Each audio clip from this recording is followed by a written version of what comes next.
Moja na majibu mazuri kutoka kwa Mheshimiwa Naibu Waziri wa Nishati. Moja kati ya mwelekeo wa serikali yetu ya awamu ya sita ni kwamba ifikapo 2030 tuweze kuwa na megawati 8,000, wakati sasa tupo katika megawati 4,000.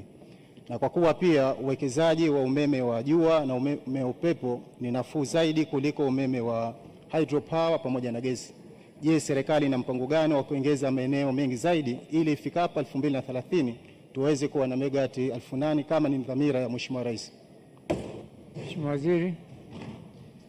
Mheshimiwa Spika, kwanza nianze kumpongeza Mheshimiwa mbunge wa Mwera kwa kufuatilia kwa karibu uzalishaji wa umeme kwa kutumia vyanzo mbalimbali ili kuweza kuweka uimara katika gridi yetu ya taifa.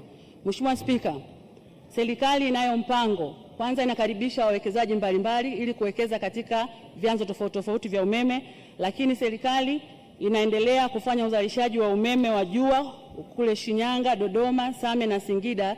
Tunazalisha megawati 715. Umeme wa upepo Singida pia na Makambako na Njombe iko miradi inaendelea.